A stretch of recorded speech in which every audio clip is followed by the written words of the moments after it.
presentation so we can introduce everyone. And then I'll let you know when to share. Okay. Okay, awesome. He's Right, excited and wants to get started. Right, Angel? Yes, absolutely. All right, I think we're getting live streamed right now. Correct. So I'm going to mute you guys just to ensure that everything is good.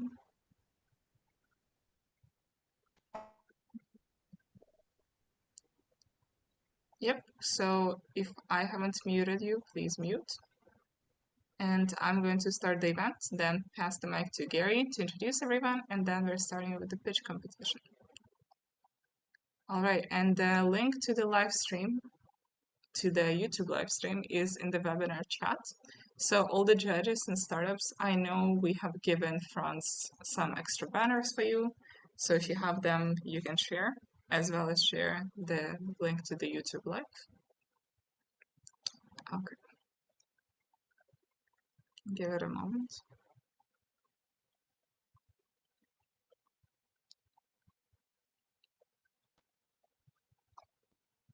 All right. Julia, I think we can see your also the we can see Can you see my screen of this presentation? We can see also the black line up there. All of the black panel. Can you try to share the presentation? Now it's correct or not? It's better. It's better. But okay, you also have black lines. But you know what? Just a moment. Okay. I'll try to fix it. I was telling everyone, if someone hasn't heard, Zoom got multiple updates. So in the beginning, in the morning, when we were doing practice sessions, there were watermarks over everyone's faces. And then someone was saying, well, it's the watermark of my email. So I'm good with promoting it. And I was replying that no, every attendee would get watermark of their own email. So I saw my email over everyone's faces, which was not as exciting. Okay. Is it better Julia, now, thank Victoria? you very much. Yes, it's working. Right. Let me start us off. Hi, I'm Victoria. I'm going to be your host for today. I'm associated with Unicorn.Events, which is the monthly pitch competition we do online and in Silicon Valley. We have hosted about 400 events over the last 14 years, and during COVID, we were the world's largest pitch competition by geography. We used to do events in Bangkok, Miami, Tokyo, LA, London, Berlin, any kind of city you can think of. Right now we're doing some events in Portugal, in Switzerland, on Cyprus.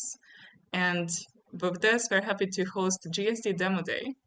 I'm going to pass the mic to their founder and the head of the organization. So Gary, would you mind saying a few words about yourself? That's great to see you.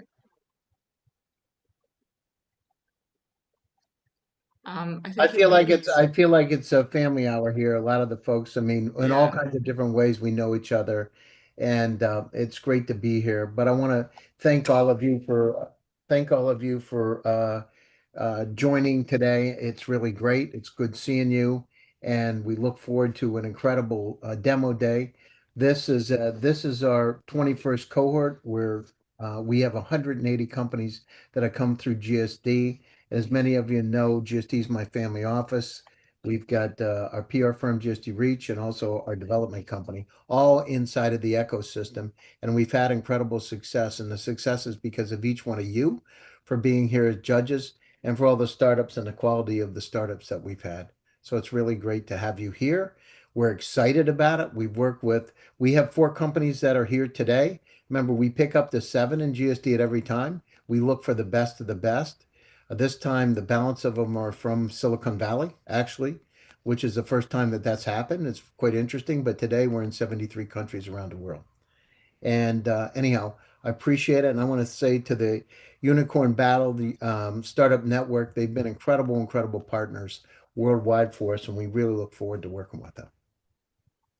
It's always great to work with you, Gary. Always great. Let me very quickly introduce the sponsors of today's event, which are happy to support GSD. So Network VC, Startup Inc., VC House, we've been partnering with Gary for more than 7 years, even before COVID. So we're always happy to host GSD and can ask to switch on the next slide. So Startup Network and GSD Venture Studios are the main organizers. And then the next slide is our ecosystem. So Network VC, Startup Inc., Unicorn.Events all belong to the same ecosystem, to the same fund that invest in late seed Series A industry agnostic. So invested more than 100 startups right now, actually, with a few funds dedicated to YC and A16Z acceleration. And can I get the next slide?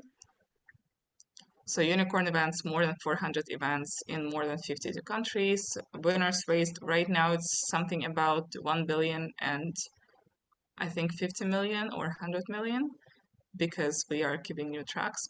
So Startup Network, it's our hosting platform. We don't share your private information, but the startups registered for this event have also been registered there.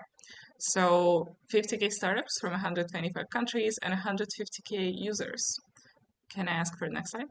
So Startup Inc. is our platform for investors, accredited investors, and if someone would like to invest with us, they can use this. And we have had the privilege of investing in quite a few companies that we were introduced to with GSD and Gary. And VC House is VC association, VC only members. We get together every few months in places like Rosewood Hotel and we exchange deals. Right now it's also about 1,000 LPs, angels, etc. Okay, and the next slide. Let me pass the mic to Gary to introduce our judges for today. There are actually 3 slides of judges. So if you don't see someone on this slide, can we click back and forth for the next 3 slides? Yep, here we go. All right, Gary, I'm going to pass the mic to you to introduce everyone. Yeah, no, it's great, Victoria, and thanks everybody again for being here. So if you could just say a few words, I'd like to start out with Deborah. If you could just say a few words about yourself and a little bit about your fund. Unmuted. Yeah, so my name is Deborah Magid. I'm sitting here in Silicon Valley. I've known Gary for quite a long time and been to a few of these virtual events before. I was in IBM Ventures for many, many years, left a couple of years ago, and I'm starting a new fund called Next Star Venture Partners with my partner Swati Dasgupta, who I used to work with. And we're investing in energy, healthcare, agriculture, cybersecurity, things that are really transformed by AI. And so our founders will be smart about AI, but they'll also be smart about these industries. We'll also be starting communities in these industries with the flavor of AI. So happy to see everybody. And thanks, Gary. Thank you. Kelly? Hi, thank you, Gary, for having me and for building GSD into such a strong platform that help founders get market ready. I'm Kelly Lo, founder, investor, and a global tech strategist. I'm joining from Shanghai, where it's 2 a.m., and I'm thrilled to be part of this event. I work with innovators across the major tech hub worldwide. The US is where bold ideas are tested. Asia is where they scale. I help founders grow faster by connecting them to the right markets, partners, and strategic advantages globally. Wishing all founders and your team the very best as you advance on your journey ahead. Thank you. Thanks, Kelly. Brian Flynn. Unmute myself here. I'm Brian Flynn from Diamond String Partners. We're investors in AI related and other technology related aviation companies. We've been doing this for a long time, and we co-founded Volaris, which is the largest airline in Mexico with market share equal to Delta plus United plus Alaska in the US. So it's somewhat the dominant carrier. And thrilled to be here again and see what great companies are in this cohort. Yeah, you're very modest, Brian, but I really appreciate your company, my friend. I appreciate you coming. Thank you very much. George Chen. Hi, this is George. Thanks, Gary, for inviting me. Love to be on the panel. Myself, we are the multi-family office based in North America. So I work with Homer International and Y&D Digital. That's based in Vancouver. So I love to be in this part of the the group. We are doing more on two sides. One is a hedge fund, the other is like a pre-IPO investment. So love to share and then listen to all. Thank you, Gary. Thanks, George. Appreciate it. Kingsley? Good morning from Tokyo. My name is Kingsley Kobayashi. I'm a serial entrepreneur and investor. I've been invested in blockchain and fintech space for quite a while now. Known Gary since he started GSD, been coming here for a few times. And I appreciate all your job in bringing up different projects and different startups to introduce them to the world of investing. Thank you. Thanks, brother. Appreciate it. Tanya? Hello, everyone. Nice to meet you. I'm Tanya Long with K2X Capital. We focus on early stage companies. We have 90 portfolio companies that we've invested in, all early stage in technology and life science. And uniquely, we are working to take the fund public on the New York Stock Exchange in the coming months. So very exciting times in early stage funding. Nice to meet you all. Gary, thank you for the opportunity. Good to see you again. Thank you. Appreciate it. Mark? Yep, Mark Mulleberstein, I assume. That's the only Mark today. Okay, well, always a pleasure to be here, Gary. Thanks for having me. Really enjoy the conversations we have. I'm an investor out of the Seattle space, former enterprise IT person with HP and Microsoft, and for the last 15 years managing our family assets, member of a lot of different angel organizations, advisor to funds. And yeah, just excited to see the entrepreneurs and see how we can help them and where we can help them. Adidaji. Hi, Gary. It's always nice to be here. All right. I'm Adidaji. I'm from Lagos, Nigeria. I'm the managing partner at Elevate Consulting Firm. I have experience across multiple sectors, banking, that's online travel agency, the retail pharmacy space, and I'm really looking forward to what we have from the companies today. Nice to meet everybody on. Thank you very much. I really appreciate you coming today. Dennis? Yes, hi everyone. My name is Denis Gutenka. I'm a part of Network VC, and also we're launching a fund to help European founders to enter US market. Thank you. Thanks, Denise. Appreciate it. Serafina? Hi, everyone. My name is Serafina. I'm a VC-backed entrepreneur turned investor. I'm currently serving as a managing director at a founder institute looking after LA and Boston. And I'm recently launching my own venture capital fund, starting with $15 million SPV into this one robotic company that's already backed by Pamela Larkey. So if any of you guys are interested in robotic company and being part of this SPV, let me know. This is very exclusive opportunity. And thanks, Gary, so much for having me. And your portfolio of startups are high caliber and very well regarded. Thank you. Thank you very much. Sarah? Hey everyone. Hi Gary. Thank you for inviting me today and becoming the judge. Well, I believe that so many people know about me and about my company already, but as you said that it's like more like a family now. But I would like to add over here that Pracha Ventures is South Asia's first ISO certified remote startup accelerator, and we help build innovation and sustainability and women-led tech. We empower founders with a strategic growth, eco-friendly system, and global competitive digital transformation is our key. So that's what we all do. Great. Thank you very much. Ulvi? Hi, everyone. My name is Ulvi Rashid. I am founder and managing partner of Traction Fund, which is the investment firm backing decisions of Traction Club of Corporate Executives, a collective of executives from mostly regulated industries, law firms, banks, insurance companies.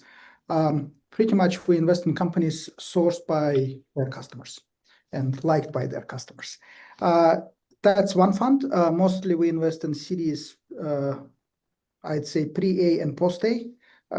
with smaller checks pre-A and larger checks post-A, sometimes can take board seats. We also invest in companies. Specifically, we have dedicated funds, Sabah Fund, in Azerbaijan. So if your company is working in that region, pretty much looking at companies from MENA region and Central Eurasia, then we usually will write checks 100 to 500K for Series A companies.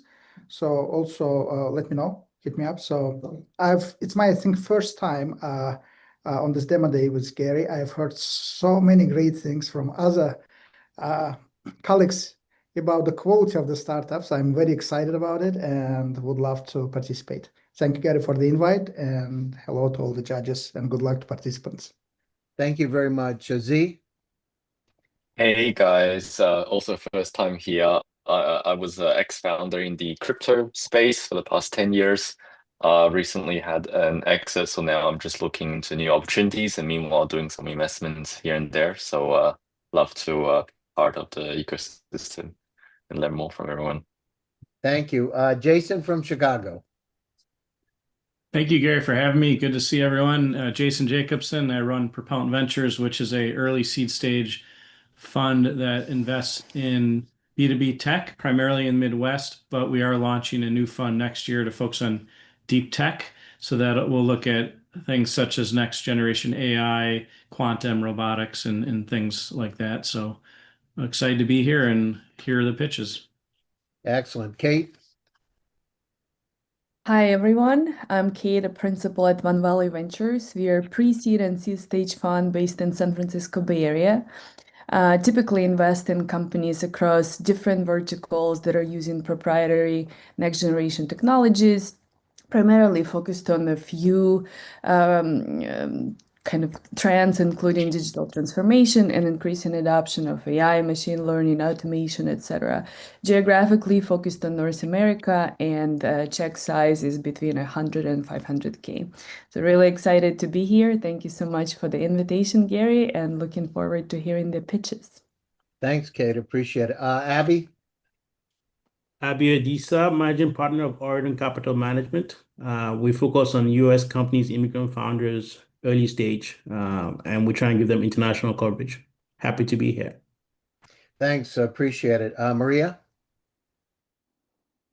Hello, everyone. Maria Pinar. I'm an operating partner with Unicorn Growth Capital, based here in San Francisco, and we focus on embedded finance fintech companies in developing markets and starting to expand to out of Africa as well. Our initial focus was predominantly in Africa, and also co-founded a company called ScaleSpark.ai, which focuses on taking all the operational headaches and infrastructure decisions off founders so they can focus more on their customers and the teams as well, to bring on the right teams.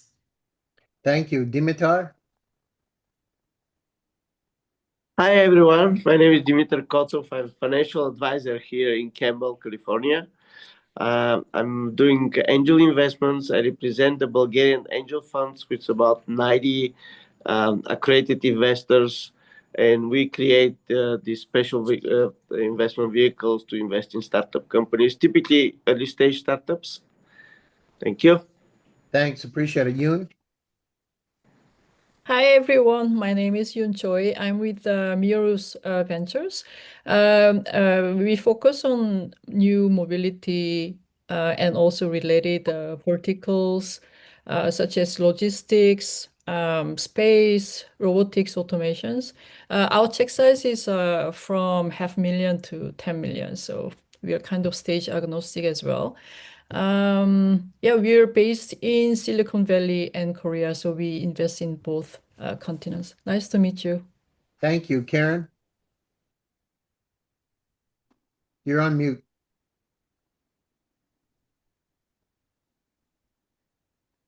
Sorry, Gary. Yeah, no problem. I was on mute. Bear with me 1 second. Can you hear me now? Yeah, we hear you. I'm switching between pages. Sorry. It's my computer. as I mentioned earlier, I was having a little bit of technical difficulties. I'm currently an investment banker with Silverleaf Partners and a master connector, and also on occasion an investor. I love the creativity of all of you wonderful startup founders. So I'm happy to be here and happy to be of help. Thank you for having me. And by way of background, I had co-founded a broker-dealer, tech media telecom focused, was in companies underwriting such as Qualcomm, Broadcom, to mention a few, and then founded a few TMT funds. So again, I'm happy to be here, and any way I can be of help, just please reach out. Thank you. Sounds great. Philip? Sorry, I was also just on mute. Great to see everyone. This is not my first rodeo. We love what GSD is up to. I'm here on behalf of Gangels. We're the world's largest and most active venture group that focuses on equity of access and representation within that ecosystem. We'll invest through SPVs, we'll invest through funds. Fundamentally, we're here for founders to be themselves, investors for them to invest in themselves and be that connective tissue amongst that wonderful community of advocates and allies. We'll invest into anything, pre-seed, pre-IPO, as long as the founders are people we resonate with that align themselves with what we're up to and are working on extremely disruptive things. So again, excited for these pitches. This is always a really fun time. And Gary, thanks for having me. I appreciate it. Thanks, Philip. I appreciate it. Eric?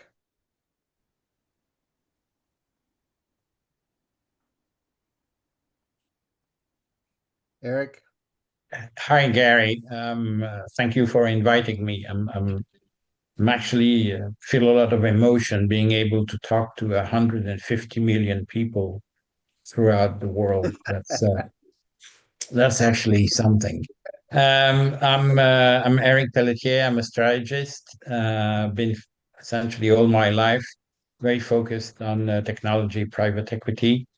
I help companies define and refine their business models and their economic models. Thanks. Appreciate it. Thanks, Eric. Matt? Yeah, I'm Matt Sauer. I'm the chairman of Everstar Funds, a private fund company, and I do have a little promotion. We're finishing up one of our investments is finishing up a round in Direct Energy Partners, which has solved the software problem to turn alternating current into direct current for the data center business. So if anybody is interested in that kind of company, please contact me. Thanks, Matt. And Matt's invested in a number of the GSD companies, and we appreciate that, Matt. Thank you. Alexandra? Hello, I'm Alexandra Bada. I'm so happy to be here. I help company to create the best strategy for attracting the best employees because at some point you need to grow your company. And also I'm very passionate in AI and deep tech education. So once again, thank you for inviting me and I'm looking to see the best startups. Thank you. Julia? Hi everyone, Gary, thank you so much for inviting me. I'm Julia Devi, founder of the Sustainable Innovation Council, and I'm also a UC Berkeley Haas MBA working with Berkeley's venture ecosystem and climate funds. Over the last 15 years, I've helped build clean tech and renewable energy markets across Europe, and now focus on back-end scalable planet-first solutions. Currently, I'm a venture partner at Berkeley Ventures that is industry agnostic early stage fund supporting Berkeley related startups. Thank you very much. We appreciate it. Did I miss anybody? I'm trying to go back and forth on the screen to make sure. I don't know. I don't believe Marin's here, but is there anybody? Paul Russo, you missed me. Paul, where are you? Okay, Paul. Sorry about that. I'm here somewhere. No problem. As Tanya Long already mentioned, we're K2X. We're a fund that was started 8 years ago with the objective to have the billions of people in the world to be able to invest safely in startups. Everybody laughed at the idea, but we've proven it. Everything is double vetted. That means there's a lead investor we trust, plus we have 100 advisors, all of whom are investors. After 8 years, we make 200 investments in 100 companies to validate the model. We've only written off 15% over all that time, and we're now halfway through going public on the New York Exchange, and our goal is to become, in effect, the ETF of startups. Thanks, appreciate it, Paul. And Joris? Hi everyone, I'm Joris. I'm from the Netherlands. I'm a serial entrepreneur. I like build businesses to build businesses around new technology. I have been a mentor for GSD, I think, since cohort 3. So I'm probably one of the veterans. And looking at this beautiful panel of people here, I think I'm still the only one that is not an investor. So I'm still the odd one out. Thank you for that, Gary. Yeah, no, we appreciate you coming, George. You've been with us from the beginning. Thank you very much. Okay, thank you. And Victoria? All right, so let's get started. So our startups usually have 3 minutes for pitching, 3 minutes for the Q&A. The great news is that because there are fewer today, we can extend the Q&A a little. We usually don't extend the pitch time because what we discovered is that a lot of VCs make decisions about whether they would invest or not, or investment potential, within the first about 2 minutes, because they know what the technology would look like on the market. However, we will extend the Q&A to possibly 5 minutes. Q&A is always first come, first serve. So I'm going to be tracking time of who raises their hands. And can I get the previous slide? So every judge got from me, Franz, our system, the individual voting link. And when they click on this link, they will see this screen. So there's no submit button, thankfully. So you don't need to click anywhere, but when you're rating startups from 1 to 10.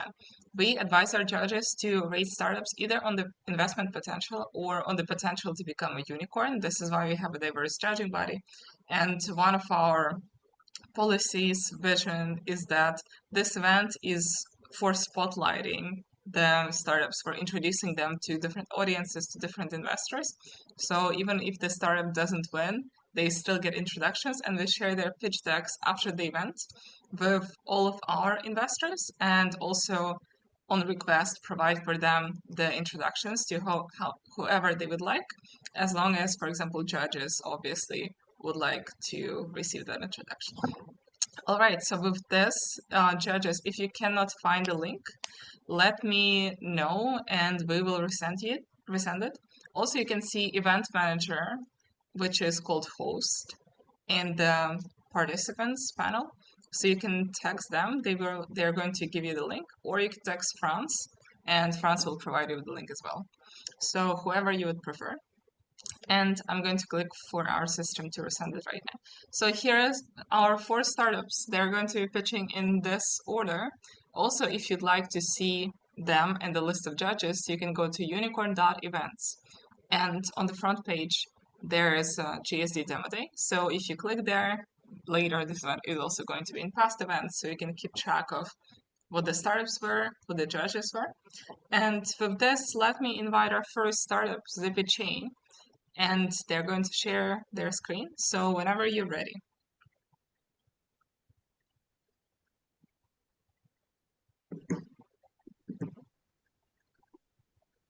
All right. I'm loading right now. Awesome.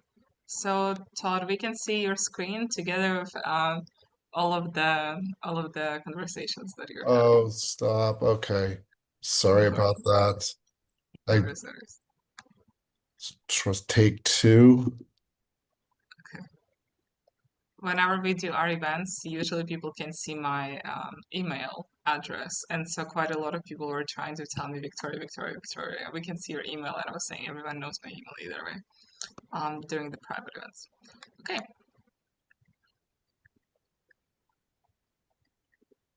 All right. Good. We can see it now. So please put on the slideshow.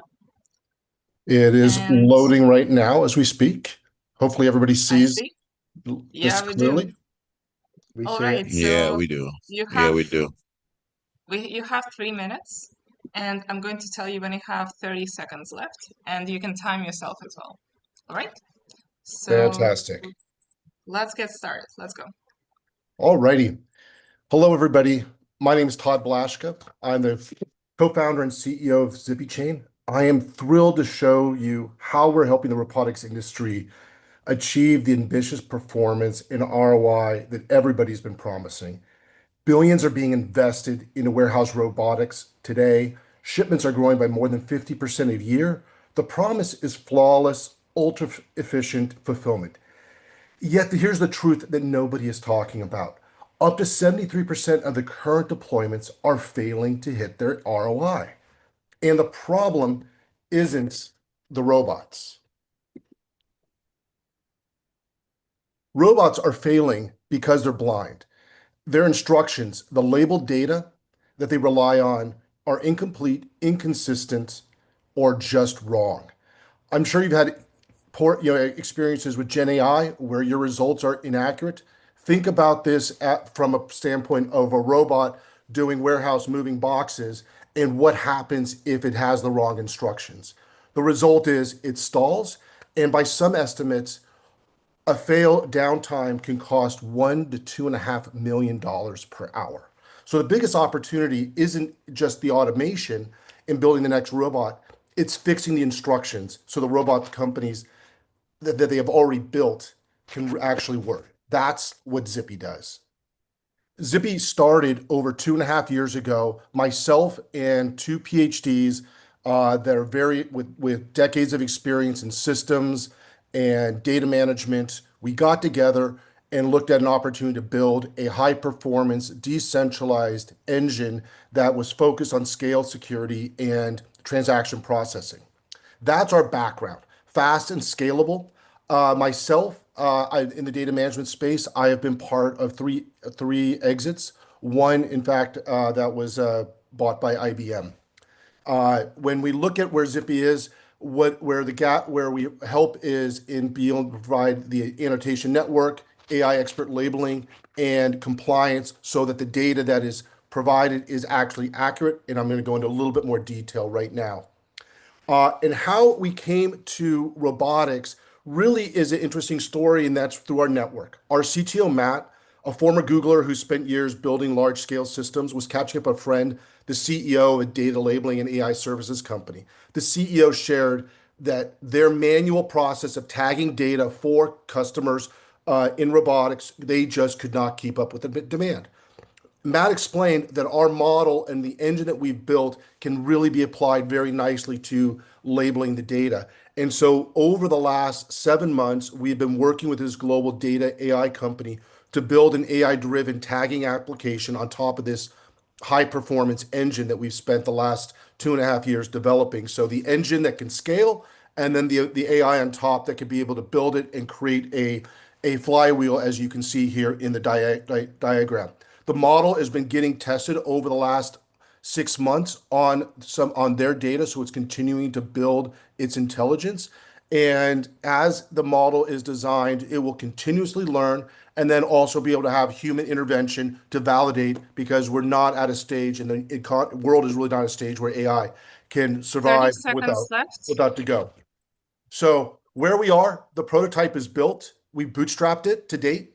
Our design partner will start it. We have already are in conversations with companies like DeepMind, NVIDIA, Kepler Robotics, and where we look at over the next 3 years is fast growth once we move from our prototype to the MVP, which we expect to take about 3 months of engineering, and then be able to launch the product and start generating revenue middle of next year.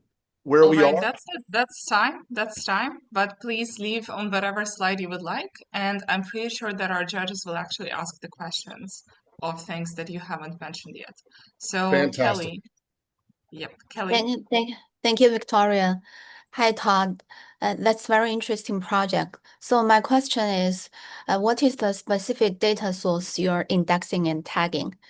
Is it just public transaction data from existing chains, or do you have any high-value proprietary off-chain data?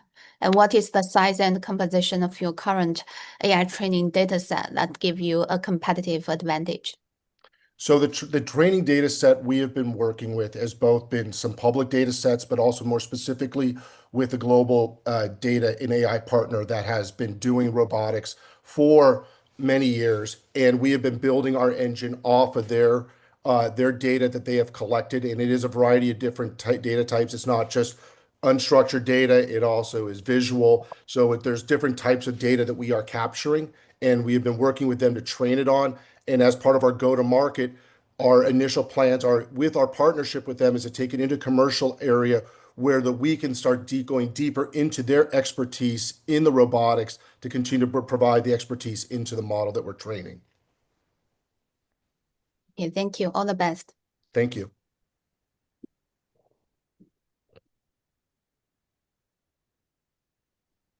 All right, Jason, go ahead. Yeah, hi. You may have just answered my question, but it was around go-to-market strategy. So are you going through the robotic OEMs, or are you going directly to companies that are already using the robotics for labeling? So just curious, or maybe it's a multi-pronged strategy.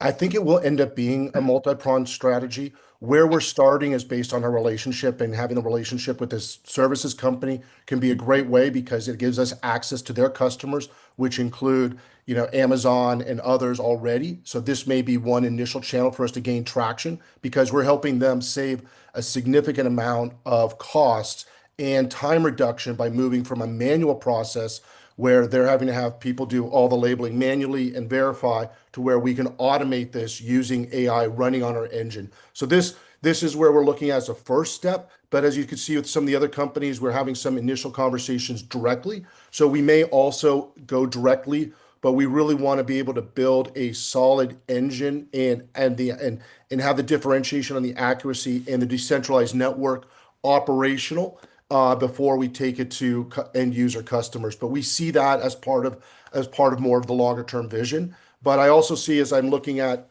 folks in my network with some, competitors in this space, younger ones such as Super Annotate, this could be an area because we're focusing on robotics where most of the others are more general purpose. They may do some robotics, but they do data labeling for many other sectors, and each one, the data is unique.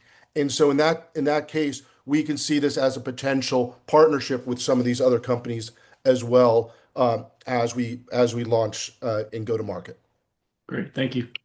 All right, and I think Paul was next, but his emoji was actually bent down. Yeah, So Paul, sure. go ahead. It's sort of a combined question. The first one is, if you actually had any successful trials that worked out and people say, wow, this is cool. And the almost more important one is, if this is a great idea, how do you protect it? What's to keep everybody else in the world to say, oh, this is a cool thing, we're going to replicate it. So what's your IP situation?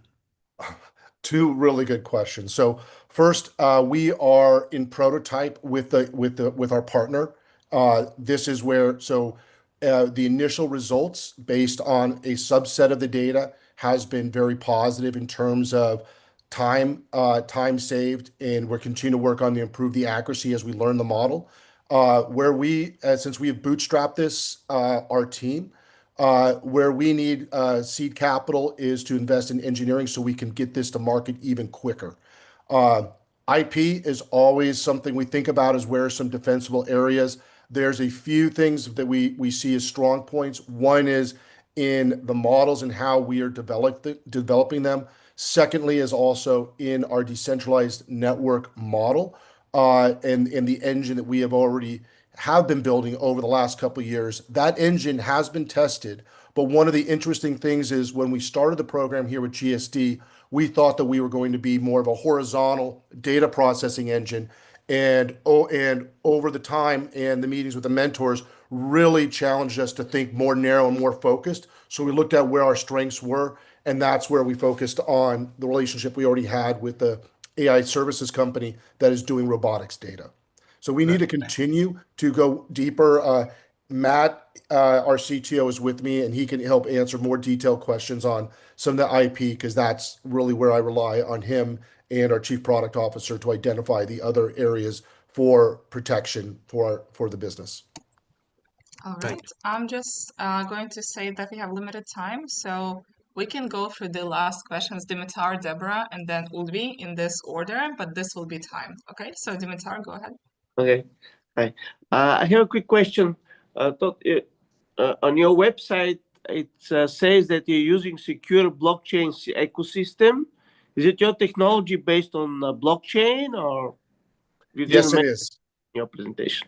It is. We have and that's where we started out, is building a decentralized network built on, for folks that understand blockchain, it's the infrastructure to be able to process at high level transactions. So this is the engine behind it. I'm happy to go into more details on what we've developed over the last few years, and this becomes a application layer on top of it. So one of the things to think about from that is the scalability of the company, having the engine as we build domain expertise around robotics and specifically warehouse robotics. There's the opportunities to move into other areas because this is a very powerful and scalable engine that we've already had tested. So I'm happy to go into more detail with you offline, just given the time constraints. Okay, awesome. And now Deborah, and then Udvi. So real quickly, you were asked about defensibility, and a lot of that has to do with the data itself for AI companies. And so I think your investors will be worried about the relationship you have with the other company, which affects valuation, intellectual property, and so forth. So can you say a couple words about that? We have been having quite a few conversations with the CEO of that company around these areas about where we take the next level based on what they've done, and we may end up setting up more of a revenue share with them where we are able to take this to market and based on the model development, which is what we're doing, be able to use that with the data to really start building some stronger defense for what we're doing. Okay, I think that's going to be a key part of what you do. Absolutely agree. Thank you for bringing that up. Okay, Udvi, and that's time. Great. Hi, Thank Todd. you, everybody. Hello. So my question is probably about your last slide that I think you didn't have enough time to pitch. You mentioned on the last slide that you are serial entrepreneur with multiple exits. Can you please tell us a few words about your exits and what was your role? Were you the founder of those companies or employee? Thank you. So for all three exits, they're all at different size companies. One was a company of 20 people. And they already raised initial capital. I joined after that as a leader on the leadership team, and so was part of the exit. Another one was a larger company where I was responsible for a business division, and that was a company Platform with Computing, which was acquired by IBM. And then the third one, again, I was a senior leader, and it was I joined after Series A. So for me, this is my first time going that next level down and really appreciating 0 to 1. I've done the others where I've had to figure out zero revenue on up. This is the next level. And a friend of mine mentioned the other day, pain plus learning equals growth. And that is exactly this kind of a journey. And it's been a next level experience for me. I love it. Great. Thank you. Good luck. Thank you. All right. All right. Sounds wonderful. Let me invite our next start. Thank you, Todd. Great job. Thank you, Victoria. Let me invite our next startup, Scout AI, represented by Angel. So please share your screen, and whenever you're ready, you can start. No problem. Just a moment.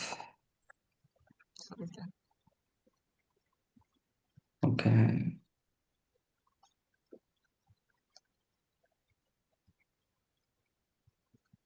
Can you guys see my slides? Yep. Wonderful. All right. Okay.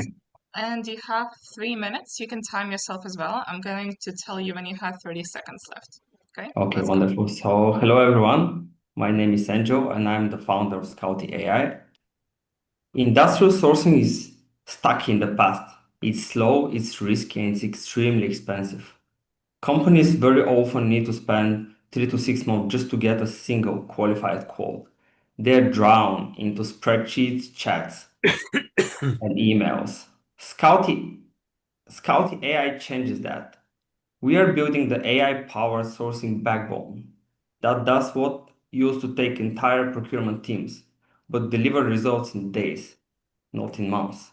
So basically, we capture the RFQs, we ask the missing questions, we refine all the requirements, and then we match the buyers with the verified suppliers. So the process is much faster, is dramatically safer, and it's also, our product is basically built for a world that cannot afford delays. And the timing couldn't be better. AI adoption is exploding, supply chains are unstable, and nearshoring is accelerating. So SMEs basically cannot afford to do the sourcing in the old way. They need to adapt or they just lose competitiveness.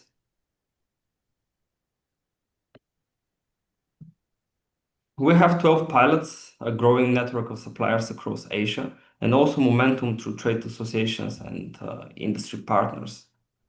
And our team is built for this mission. I bring 12 years of sourcing experience, and me personally, I have found 3 multi-million-dollar procurement companies in China and also in Europe. My co-founder Mikhail brings 32 years of software development and also Microsoft leadership. So basically, we know the problem deeply and we know how to fix it. So currently, we are raising our seed round and we are building something the world does not realize is inevitable. So if you want to be part of the future of global trade, please contact me anytime. Thank you very much. All right, wonderful. We have plenty of time for Q&A now. So Kate, please go ahead.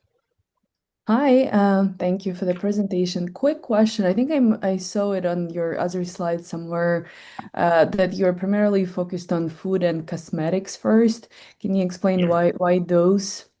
Because actually we have experience in those fields. So as I mentioned, I have been running for the last 10 years my sourcing procurement company in China. And we have been exporting a lot of industrial equipment related to food and cosmetics industry. So we prefer to start with the equipment that we understand very well. And we also have the existing network of suppliers in this industry. So for us, it's much easier to start.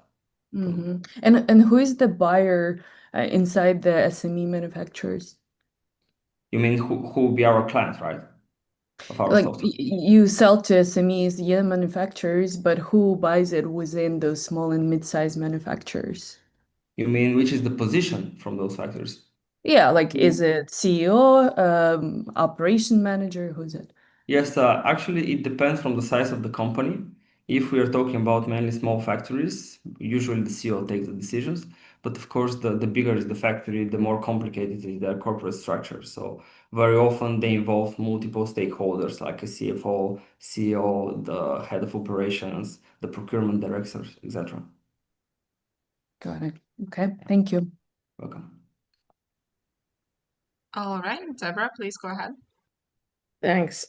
This is a very competitive space, supply chain management. And so I'm a little confused about exactly what you do for your clients. Can you be more specific about that?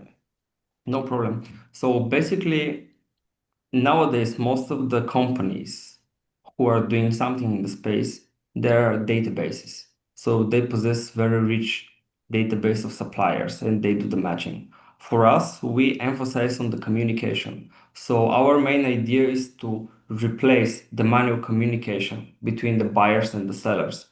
So basically, we have an AI agent which performs all the conversations, acquiring the quotations, calculating of all the landing costs. So we automate this communication process so that we can narrow it down to just a couple of days instead of months. That helps. You should include that in your short pitch. It was confusing. Thank you. Sure.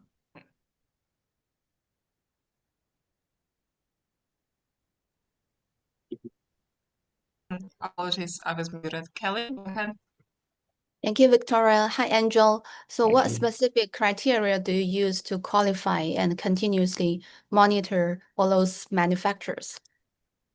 This is a very good question. As I mentioned, we have been in the space for quite a long time. So initially, we are starting with the network of suppliers that we have been cooperating for these 10 years more. And little by little, we are going to add more and more suppliers.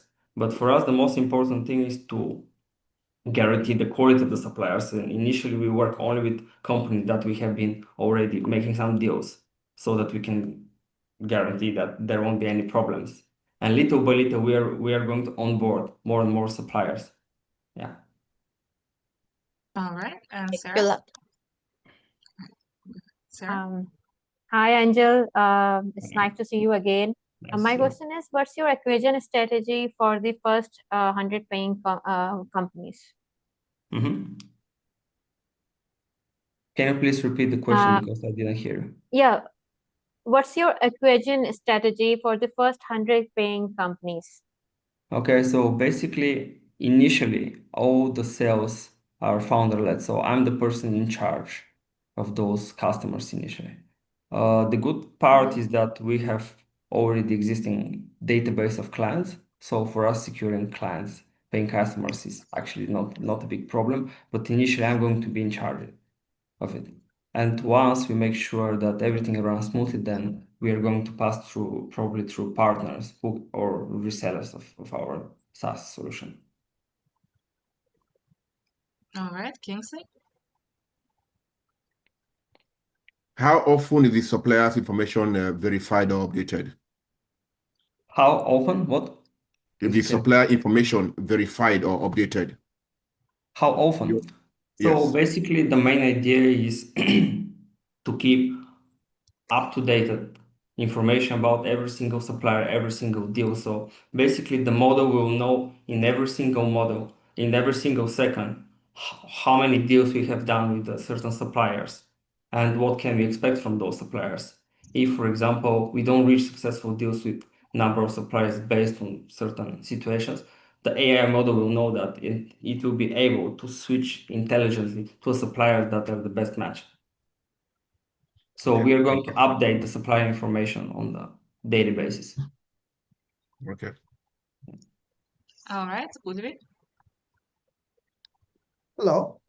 So let's talk about exits. Looking at recent IPOs, right? So your IPO threshold is $500 million in revenue and proper growth rate a year, or your acquisition target, speaking with is probably what 20 million in ARR, and then your hot acquisition target. So first of all, which path do you see for yourself, right? And second, what would be your strategy of reaching those numbers eventually? Thank you. Okay, it's a wonderful question. So of course, as we are led by Gary, he has always taught us to strive for unicorn status. So this is our main goal. In terms of our strategy, since we are still a pre-product and we are pre-revenue, so we don't have a clear path toward this objective. We are going to adapt our product and our strategy based on the real feedback we get from the customers and the real numbers that we can acquire. But in order for us to scale to such a high level, we need to make sure that we just build a great product, something that is much better than anything else on the market. I think this is the only way for us to achieve this status. Otherwise, it's impossible. Thank you. Yeah, welcome. All right. Wonderful. Any last questions? All right, Angel, you can take a minute to mention if there is anything that you would like to mention that you didn't mention during the pitch or the Q&A. For now, no. Thank you. All right. Thank you. Great work. Thank you. All right. Let me invite our next startup, Securely. Please go ahead, Anton. Hello, All let right, me we can know see your if you can screen. see my screen. Let Yeah. me do the presenter. Can you put it full? Oh, okay, awesome. All right, you will have 3 minutes. I'm going to tell you when you have 30 seconds left, and you can time yourself. So whenever you're ready. Thank you. Hi, everyone. I'm Anton, founder and CEO of Securely. I'm resident of Plug and Play AI Center of Excellence here in the heart of Silicon Valley now. Securely eliminates passwords with the help of AI, and we make your employees safer, faster, and a whole lot happier. Let's be honest, the world is getting more dangerous and people aren't keeping up. People make mistakes. They are reusing passwords, skipping MFA, ignoring alerts, because security creates friction, and that's how breaches happen. Not all employees are security experts, and that's not realistic at scale. Securely fixes this with agentic AI that supports user at every step. It detects risk early, offers guidance, and handles the work people hate. And unlike the technology, the user experience is very simple. Install Securely, scan a QR code, and you're in on any system. Here is the magic. One security agent to rule them all. Securely learns who the user is, creating a digital twin, and stores everything fully encrypted only on their devices. Their info never touches the cloud. The agent then automates logins, MFA, threat detection without ever exposing raw secrets. This is identity when AI finally shows up to work. I've spent last 20 years building secure enterprise software and built another business from 0 to 7 million ARR. Our engineering talent implemented systems for Fortune 500 like Deutsche Bank, Cyber, Airline Solutions, and IBM. Securely is an 8-person team supported by our tech partner Urbis with over 100 engineers so we can scale fast. Identity security is the $30 billion market and it's growing rapidly. AI now puts everyday employees in touch with the sensitive data, making them the biggest risk inside any company. This is the right time to enter the market with agentic AI solution. Password managers are becoming obsolete, MFA tools are fragmented, and legacy identity platforms are powerful but heavy. They're built for IT, not for humans. Securely flips the script. A human-centric AI with enterprise identity integrations and military-grade quantum secure encryption. We run on OpenAI today, and next year we transition to our own optimized edge model. We started just $5 per seat, an easy B2B purchase decision. We expand into paid per action automations and introducing B2C freemium model next year, targeting 100,000 users in 12 months with about 40% on paid plans. We are now at 75K ARR with pilot engagements and forecasting 2.3 million revenue next year with a clear path to 75 million ARR in 3 to 5 years.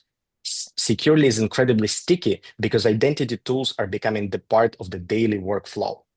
We're fully funded for now, but opening a seed round next year. If you want to shape the future of identity security, scan the QR code and book a call directly with me. Thank you. All right, awesome. So Maria, go ahead. Yeah, thank you. This is an Maria. extremely noisy space. And I mean, if passwords are disappearing, how are you, I'm not sure I understand the differentiation enough of how you really differentiate from all the other systems and views out there. Exactly. So the wonderful question. Thank you. The space is noisy and passwords are disappearing, therefore rendering products like password managers that are prevalent and popular obsolete. Securely, instead of relying just on the password and storing it as the database of password, it creates the digital twin, which learns all secret informations and store it securely. And then it uses that information to authenticate users against all external systems. So that data remains in secure user possession without leaving their secure perimeter or enterprise perimeter while it's being used to securely authorize and authenticate users. Just a quick follow-up. So how do you ensure that your agents don't become rogue and are attacked by other rogue agents? That's a great question. So in security, it's always a tug of war. So it's never the final state. We are fully, completely secure and never going to be breached. So what we are doing is we are constantly improving the security. We are providing full transparency, visibility, audit by external security companies to ensure that the client's data are private, secure, and encrypted. All right, Ulvi, please go ahead. Hi, Anton. Hi, Ulrich. Hi again. Hi again. Great progress since last time you pitched, I think, when you were raising the previous round, and fantastic energy. Look, I have two questions for you. One is definitely there is a need for what you are building. On the other hand, I just know kind of was thinking today that I want to switch to Gemini from ChatGPT, and I know that ChatGPT now knows so much about me that training Gemini would be counterproductive, probably time-wise. So my question is that in your case, right? So your whatever box is going to know information about the user. However, this information is also not that secretive, probably, if that user uses Anthropic, like Claude, ChatGPT, Gemini, and so on. So this is some information is already available across multiple platforms. So like I'm trying to understand what is this ultimate measure of private information in the world where everything is shared across cloud-based LLMs? And second question would be probably going deeper into your, like I saw 2.316, I think, million last year in the next 12 months in revenue that you project on the previous slide. And I'm just curious, do you have any specific companies in mind? You said that you are going to serve B2Bs, but now there is some also B2C angle to it. So if you could just clarify about your go-to-market for the next 12 months, that would be great. Thank you. Okay, so I start with the secret private information. While you're absolutely right that we are now exposing that much information since the era of social media, however, we still possess that secret information, whether it's synthetical, such as passwords, PIN codes, and you name it, but also your private data that you're not supposed to share with your AI, and that's the cornerstone of securely, that this data will never ever be exposed to any AI. Any leakage will be prevented and always safeguarded. It's one of the main things. And we rely on this secretive data, which includes the biometrics, the possession devices, and et cetera, et cetera. So, but everything is hacked, right? So there is no single company that was not hacked among cybersecurity companies. So this is why, like, you will be hacked too. The question is like, when, today or tomorrow, and who carries the liability for all the, leaked data? And that's great. One of the ideation of securely was stemmed from the LastPass multiple hacks that led to I don't know, hundreds of millions of already lost for the passwords. And the thing is, the ideology of securely that we do not store this information. We decentralized it and spread it across user devices. And in order to get such a massive hack, the intruders will need to hack every individual device separately. And that is the beauty of that. That is just by decentralization, it's much, much harder to achieve at the scale. Oh, cool. So it's like blockchain in real world. Okay. Exactly. Yes, with the distributed data platform. So this is one thing. This is already implemented. The second one is just constantly evaluating. So for example, we expect the quantum revolution in maybe next 5 years, which will shake up the whole encryption world upside down. And we are already built short algorithm protected encryption that is preventing that future hacks with the available quantum computing. So the other question about our revenue generation and the plan. So right now we are working with several potential pilot engagement on the enterprise sector, where we launch on a very specific group of highly sensitive users, the top management, which are having access to very secure data to protect them, and hopefully expand into entire workforce of the company with different plans depending on that. The B2C play is actually has more potential, and we want to make the technology available for free for everyone, and just additional functionality like family care, elderly care, children care for the identity security. This will be somewhat on the paywall, but for individual use, it will be free, and that will allow mass adoption of the technology. Okay, we don't have time, unfortunately, for all questions, just FYI. Can we get questions from Sarah and Deborah? Yeah. And Kelly, Paul, Kingsley, can I ask you to put your questions in the Q&A section or in the Zoom chat so Anton can answer them? All right, And so you can let's book have... a call. You can book a call. Right, awesome.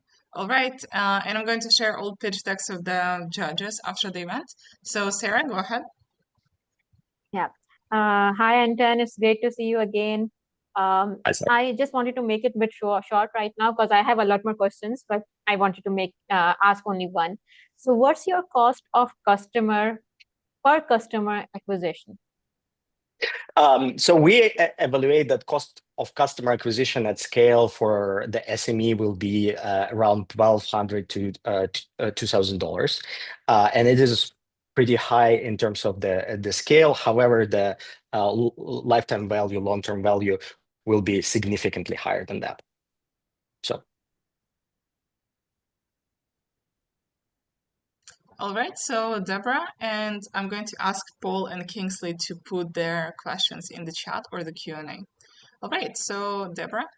Okay, thanks. That was a good pitch, and I appreciate the go-to-market slides because you're the first person who did that. And what you could add to that is what kind of data types you're using, because I was a little confused about that at first, and then you clarified it in the Q&A. I supported our security team at IBM, so I appreciate the pitch. So I was wondering what specific sectors or kinds of customers you have beyond what you just shared. Because our experience is that this is just a whole sector that makes people really nervous. So how do you convince these customers in these sectors? Are there specific messages you give them? So we're starting with the highly regulated sectors where the data are extremely secure and should be extremely protected, but users are not cybersecurity experts. Think about the legal professionals, financial professionals in the fintech. So these sectors are our primary target, and essentially any person that has access to sensitive data, sensitive access, need to have the identity protected, and not only within the work environment, but also personal stuff like their social network, because the social engineering is such a big thing, and that's everything in scope need to be protected. So we focus on the entire wholesome protection. Okay, you mentioned military grade encryption, and so that made me think of dual use defense, but you're not doing that, right? We are not. We are just taking the standards that are highest in the industry. All right, thank you. All right, so Thank you so that's much. time. So Paul and I think I see Kingsley's question in the Q&A or in the chat. And so Paul, please put your question in the chat. All right, and let me invite our last startup to present. Thank you very much, Anton, great job. All right, and our last startup is represented by Lisa. So Robotized, please go ahead. And you have 3 minutes. I'm going to tell you when you have 30 seconds left. We see your screen, so you can use slideshow, and you can time yourself as well. So you can see whenever you're ready. You can see my screen? Okay, Mhm. great. Yeah, thank you, Victoria. Hello, everyone. Did you know that every year US insurers pay out more than $20 billion in vehicle damage caused by potholes? I'm Lisa Lizell, co-founder and CEO of Robotized. We are a deep tech university spin-out building AI-powered systems to transform how our world understands and maintains its roads and other critical infrastructure. Today, road networks everywhere are deteriorating faster than budgets can keep up, yet maintenance is still reactive. We wait for damages to appear, then scramble to fix them. Inspections are slow, inconsistent, and disruptive. Agencies lack precise, real-time condition visibility needed to plan proactively. And the result? More potholes, road failure, spiraling cost, and continued reactive firefighting, not to mention avoidable safety risks. The solution? RSI, our automated, patented 3D sensing and AI platform, delivering high-precision road condition intelligence. It shifts organizations from repairing problems after they occur to proactively preventing them, just like in healthcare. What makes RSI different is that it doesn't just see the roads and defects, it understands them in new dimensions and at record speed. It can also operate day, night, and in most weather conditions, unlike camera systems. With the insights from RSI, agencies can truly transform maintenance outcomes. With lower cost, longer road asset lifespan through proactive intervention, reduced lane closures, material usage, and emissions. It's a transformative shift in productivity, safety, and sustainability. Our business model is data as a service with annual subscription and recurring revenue. We have strong international traction and high global visibility. Paid pilots are already underway with agencies and global construction groups. Robotized offers a defensible, scalable deep tech platform built on patented IP, proprietary datasets, recurring revenue, proven and growing global pilots, and multiple data monetization pathways, creating a strong foundation for delivering future value. Thank you very much. All right, amazing. So, Serafina, go ahead with your question.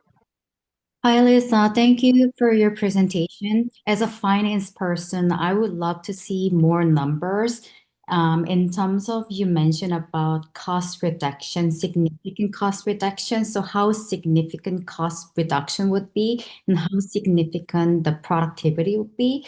And also how big is the market in terms of dollars? Yes, so in terms of cost reduction, it's up to 60%. And it can be more if we take into consideration the whole life cycle management of road asset. Market size, it's $13 billion in digitalization and infrastructure inspection, and it's growing. All right, I think the next is Paul.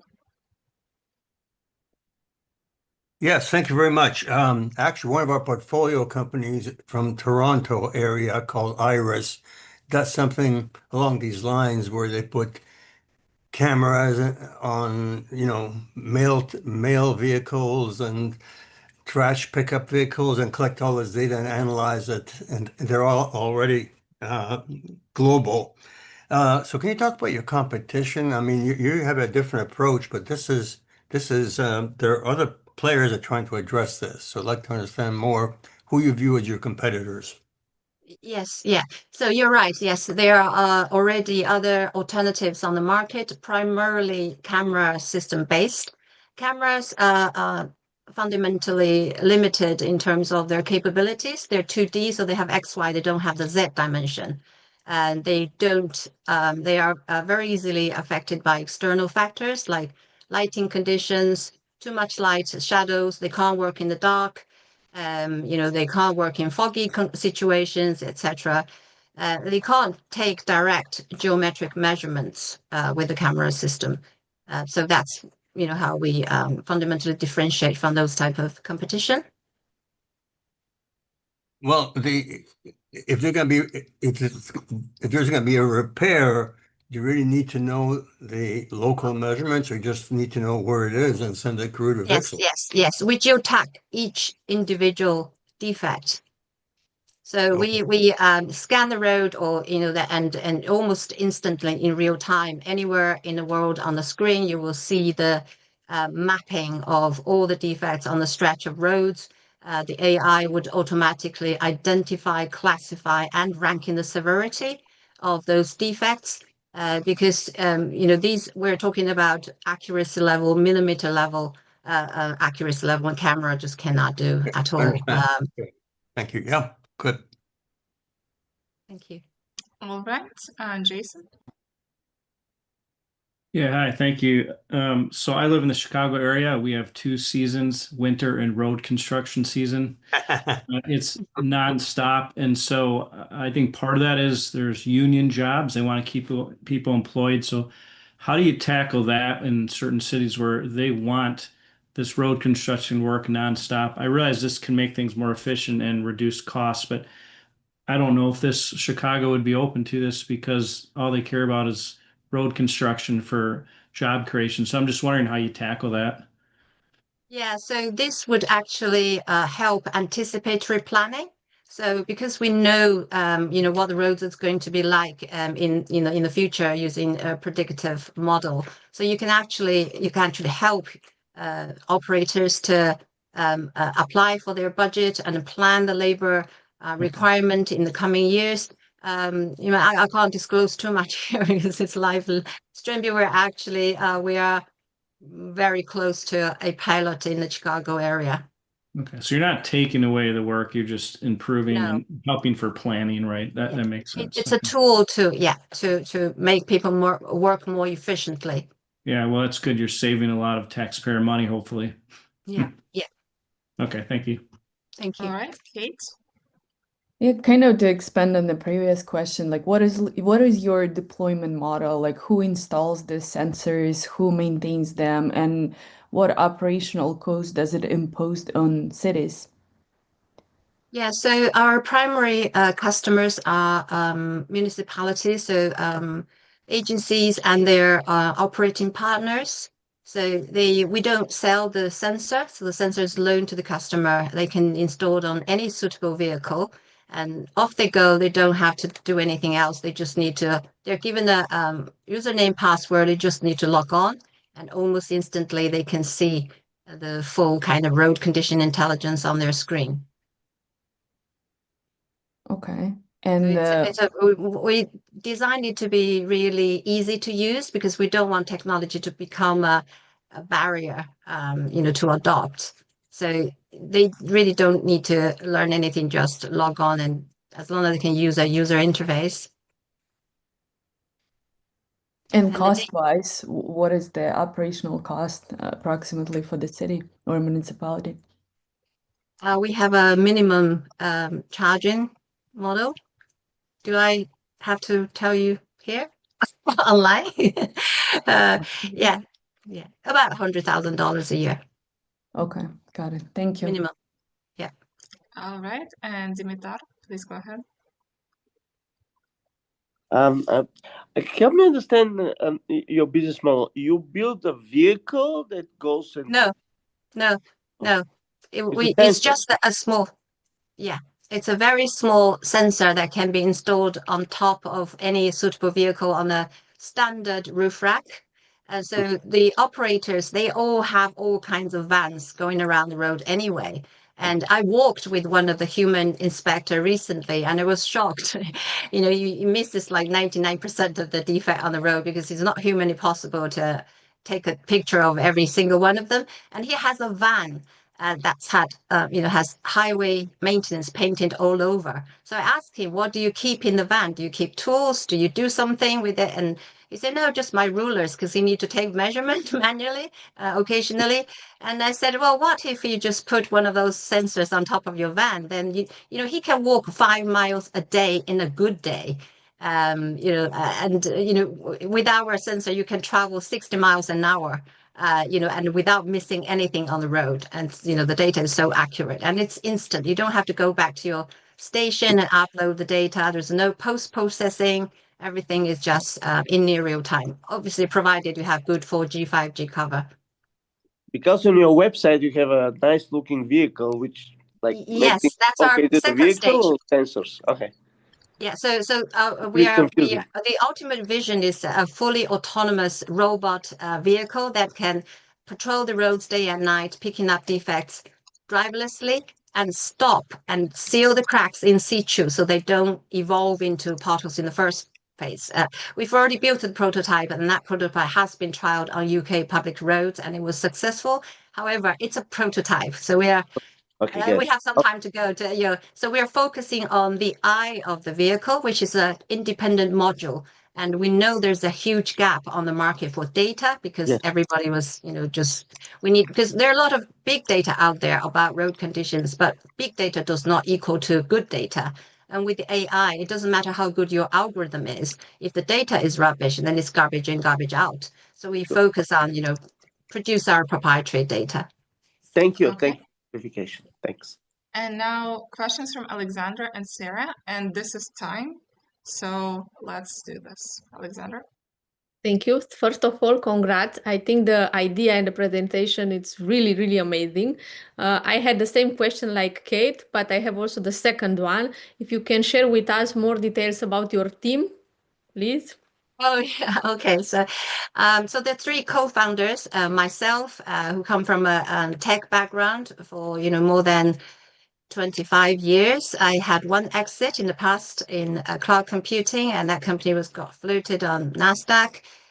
My 2 co-founders are both PhD in AI and robotics.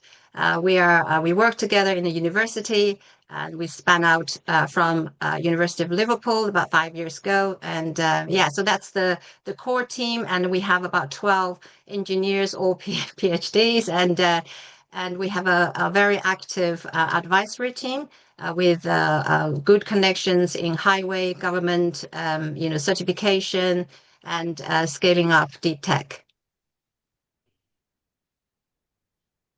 All right, and Sarah, last question, and that will be all. Okay, so hi Lisa, it's great to see you. Hi Sarah. How do you quantify carbon dioxide reduction from predictive maintenance? Sorry, can you repeat that again? How do I quantify? Carbon dioxide reduction from the Carbon dioxide. predictive maintenance. Yeah, we're just starting actually with a little bit of funding from the government to quantify that. We don't know, we haven't got actual figures, but we know that bad roads, for example, contribute 2% more in emission and also consumes at least 2% more in fuel. This is based on University of California data actually. And also with most of the operators, the road maintenance operators, they keep going back to the same site. So repeated inspection, repeated measurements, repeated repairs. All these have a footprint. And also most of the camera-based competitors, for example, because they can't take the volumetric information from the road defects, they can't give reliable a base for these operators to estimate the material requirement. So we see a lot of waste on construction site. But because we give the three-dimensional measurements and volumetric information to these operators, they can estimate their material usage much more accurately. So therefore, they can reduce the wastage significantly. Also, because we don't have to close lanes to take measurements with our technology, we just drive with traffic flow and everything is there. We save these operators road closures. Road closure is a main contributor to CO2 because congested traffic, etc. Yeah, but we haven't got a way to quantify it yet. We just started looking at a project now to quantify ourselves. All right, Thank you. so that's time. And in the Q&A, we have a couple of questions. So one is from Abid and one is from Virginie. I'm pretty sure they're both for you, Lisa. So let's take a moment, please, to reply to these questions. And I think we answered all the questions in the chat. So we're going to give our judges maybe 5 minutes to finish voting. And meanwhile, Gary, how about I pass the mic to you and you can ask judges what are their favorite startups, what were they interested in the most, maybe any feedback to participants. Yeah, no, that's great. Thanks, Victoria, and great having you all here. So, what did you think, Kelly? What startup was the most interesting for you? First of all, thank you, Gary, for organizing another amazing event. For me, today's choice is Zippy Chain. But I think to stand out, it's probably better to clarify the data source and prove the accuracy with verifiable benchmarks and target high-value verticals like institutional DeFi or metaverse analytics. No, that's great. Thanks for the feedback, Kelly. It's appreciated. Tanya? Thank you. I was really pleased with the Securely presentation. I thought they are pretty mature in where they're headed. I'd like to know more about their go-to-market process because the consumer side's going to be harder, but I don't think there are a lot of good choices out there for the market they're in. It's crowded, but it's poor. So it's all upside for them. Excellent. Thank you. Kingsley? Yeah, thank you, Gary. Great, great, great. They all did well. They all did well. It's hard to pick one, but securely is needed across all regions, and if they can do a good job with their compliance around the regions, I think it's something that we need. Yes, there's a lot of noise in the space, but we need somebody that can actually filter those noise and come up with a real solution. So I see the potential right there. Excellent. Matt? Yeah, I was impressed with the roboticized, if I said it correctly. I don't know where the money's going to come from when you're dealing with the government, but I do think it's a great solution and it's very well needed in our society. But obviously, uh, government funding and municipalities, that's going to be a tough play. But I think it's a brilliant solution. Excellent. Abby? I think for me, it's got to be securely. I like ZP Chain, but there's big questions around ability to execute. So Excellent. Thanks. Yoon? I would vote for CP Chain because I, having been a automotive investor, I've been invested or looked at a lot of data labeling companies the beginning. So I'm curious to see what sort of differentiation that they brought to the market. Some of the older ones actually went out of business. So yeah, I'm curious to see how they can execute. It is a very important market for automotive. So thank you. Thank you. Deborah? I think Securely has a really great solution. I worry about their ability to convince their customers that they should try it. It's just a really tough space. There's a lot of noise, there's a lot of competition, and Securely might have a better solution. I think they might really, but it's going to be a tough slog. My favorite was Robotized. I know a lot about municipalities, and there's some cool companies that can find defects in pipes of water under the roads, Takadu from Israel, for example. But I think Lisa's presentation was great. The Q&A was great. And I'm interested in learning more about that one. Thanks. Eric? Well, to me, two stands out, Securely and Robotized. Securely is very impressive. One of my worries about them is that, that space can shift instantly with a new technology emerging from somewhere. So I would assume it's a very unstable environment. So to me, the best is Robotized, where this is one of the best case for economics I've seen in my life. I mean, it's so clear that this is cool, that needs to happen. As mentioned, the issue is getting municipalities to pay, and that's always difficult. Yeah, no, I agree. Matt? I came around once, Gary. I can say it again. So Go ahead. I like roboticized, but for the reasons, the municipality paying is going to be the biggest hurdle they have. But I really like the concept and the economics. Thanks. Dennis? Yes, I like the idea of robotized, but today my choice is Securely. It's very interesting idea and the execution and the founder. All right. Anybody out of the other judges? Brian, how about you? Yeah, I echo Eric's comments about both Securely and Robotize in terms of the concerns as well as the interest in both. So I think, Eric, you nailed it. Yeah, I mean, I was thinking like in the airports, right? I don't know how they do the runways, but there's got to be opportunities on these runways to go out, I would think. And you've got the largest airline in Mexico, right? And the connections would be, I mean, I would be concerned about the airlines, number one. But the other thing is, Deborah, I know going down El Camino Real in front of the McLaren dealer until recently, you couldn't take a McLaren out to drive it because there were so many potholes there. I'm in Burlingame. Try to get from Burlingame to Millbrae on the El Camino. It's disgusting. So It's yeah. great. Absolutely. So Gary, with regard to airports, there are companies that are targeting that space right now to automate that further because the runways actually are inspected multiple times per day to make sure that they're free of debris. Interesting.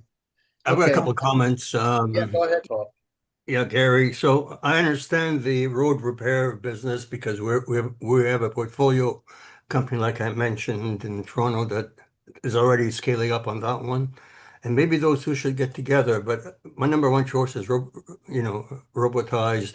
Second one is securely. The only issue is securely because we also have an investment in a passwordless startup, and it's been around for a long time. And at first, nobody cared about them because it's hard to implement new security into a broad system. People want the whole solution. They don't want to have to deal with pieces to integrate in. And they actually changed their model and are now patenting. I mean, sorry, they're now some big lawyers in DC think they're going to collect $1 billion in licensing fees because they have all these core patents for possible and stuff. So I think security is good, but it's going to be a challenge to implement it. So I pick robotized. That's great. Okay, any other comments? Any of the judges? Go ahead, Uwe. So I think I would share the sentiment here about robotized for little different reasons here.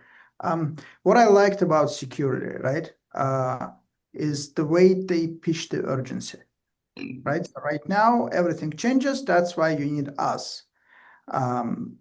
Concerns are whether they're going to actually grow and being adopted and so on.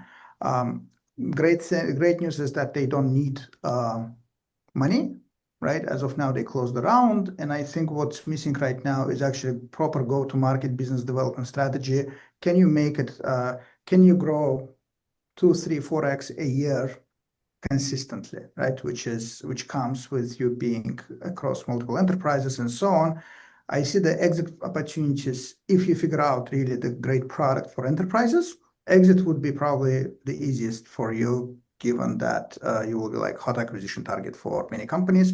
Or if you decide to go all the way to the whole distance, you'll be fine. And I think that in between, like taking someone from who already went the distance, right, across cybersecurity companies like Palo Alto and other great companies would be an interesting probably addition to your team, so that you have clear vision on what you do in the next 12 months and by your seed round, how you're going to grow and so on. So I think that other companies may also borrow from that ability to communicate urgency, right? For instance, the companies, the robotized, the pothole company, it reminds me a lot the company called Gecko Robotics. They would do the same for physical pipes. They had a robot. It's a Carnegie Mellon company. I'm CMU alum. I remember how they started, right? So they had this robot going through the pipes, detecting the holes. And actually they had this, on top of it, they had this spray that would actually fix it with some alloy or something. I don't remember what kind of alloy they had, which was cool. Now it's a $1 billion company and so on, and growing pretty fast. So I think the potholes urgency here could be like the fact that we are entering the driverless economy, right?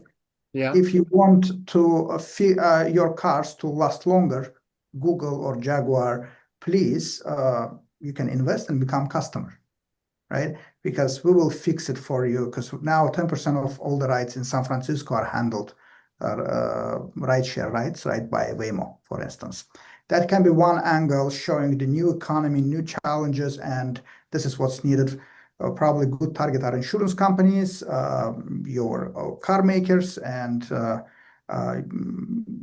the operators of the fleets. That's one angle. Second angle would be the cities where roads are actually depleted faster, right?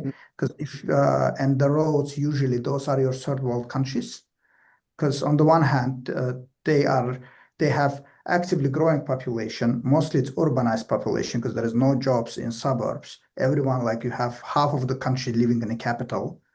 And that's on the one hand growing trend. On the other hand, you have low quality of actually road covers, right? So the roads are depleted pretty quickly. So meaning you have a lot of turnover and so on, and this early detection and fixating the roads would be applicable. So being in Central Asia, I see a great fit for those countries over there. Happy to connect with potential customers and speak with the founder. I think it's a good fit for that part of the world as a pilot, and then for other cities that share the same characteristics.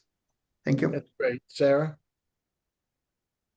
I just wanted to add a very small message over here. For me, everyone is a winner right now because they all are the genius. And obviously, you have mentored them, so they all need to be the genius. But the thing is this, that I think the QS session, which one of those companies which I know that they have done a very good in QA session right now is robotized and securely. And maybe because of that, they have lead the race today. Overall, everyone is winner for me. That's great. Thanks, Sarah. Any other feedback? Yeah, I'll go, Gary. I thought the presentations are great. I'm securely is the one that I'm voting for as well. I thought the presentation was the most complete, and I do like traction. That's always helpful. So that's what stood out to me a little bit more. All right, great. Mark? You're on mute. Here we go. Now you can hear me. I do like the pothole problem, and the presentation was very smooth, very convincing that she knows what she's talking about. So personally, I think that's my favorite. Too many, like a couple of the presentations were nicely done. You guys coached them really well, but from an investment perspective, too many holes in the other areas. On Zippy chain, you know, I have a blockchain background, so not knowing which chain they're building on, or even worse, they're building their own private chain at this point in time. That's for me like a very orange flag already. So I had to drill in more to see if that's changing. And the other two, like, yeah, somewhere in the middle for me. All right, great. Abby? Hi guys, I think the best company for me. I mean, I'll start by saying, Gary, you don't have to pick them. They're also close. I mean, they're all doing good stuff. They're all doing stuff that is life changing. But I think the best for me will be roboticized. I think the only thing that they need to sort of like figure out is because they'll be working directly with the governments. There's a lot of risk involved in there. So yeah, I can see that they have planned for, risks involved in the infrastructure itself. But I think they should also plan for risks involved in dealing with the government bodies outrightly. Yeah, thanks. That's great. Thank you. Z? Yeah, so I liked securely as well. I mean, being in the crypto space, I kind of also it's kind of security is also quite important. But yeah, That's great. Thanks, Z. I appreciate it. Victoria, is there any, are you ready? Yeah, but there's Dimitar, so maybe let's listen to Dimitar and that will Ah, be where cool. is that? I don't see Dimitar. Oh, there you are. Sorry about that, Dimitar. I like Scout here AI. The reason I like it because they focus on the business to business side and application of the AI into logistic. If the company find a way to reduce a little bit the workforce, they will be all go to it. And I like the robotize, it's really good. Just my concern is how to deal with municipalities, unions, and all this stuff. Yeah, no, that's a good point, actually. That's a good point. Okay. Anybody right. else? No? Okay, go ahead, Victoria. All right, that's great. Our team is closing the voting, and I'm going to ask Julia from our team, the CEO of Unicorn.Events. Can you please share the screen, Julia, so we can see who the winner is? All right, so third place is ZippyChain, second place is Securely, and first place is Robotize. Congratulations, you guys have done amazing. So we encourage everyone to connect if you'd like, and looking forward to seeing you possibly at one of our events in Silicon Valley. Oh, thank you very much. Yeah, congratulations to all of you. You spent a long journey for the startups coming in. We've gone through a lot of iterations. You all did a really good job, a really great job. And I want to thank you all for that. I want to thank all the judges for taking time out of your busy schedule. I appreciate it. Many of you are mentors, great friends, and I appreciate it taking time out of your schedules to join us. Karen, you have a question? Yes, thank you. I'd like to let Lisa know I think, a strategic relationship I'd like to introduce you to. So please reach out. Yeah. Thanks, Karen. It's appreciated. And I'll see you next week, right? You're going to be in Dana Point. Will do. Thank you. All right. Very, very Thank you. interesting. So Thank again, you, everyone. so stay safe, stay Thank you, healthy, everyone. stay happy. We'll be back to you again soon. Thanks, everybody. And So thank you. much. Thank you. All right. Bye. Thanks, Bye-bye. everybody. Thanks, Gary. Bye-bye. Thank you, Bye. everyone. Bye bye. Have a great day. Thank you. Bye-bye. Great event. Bye bye. See ya. Have a great day. Take care.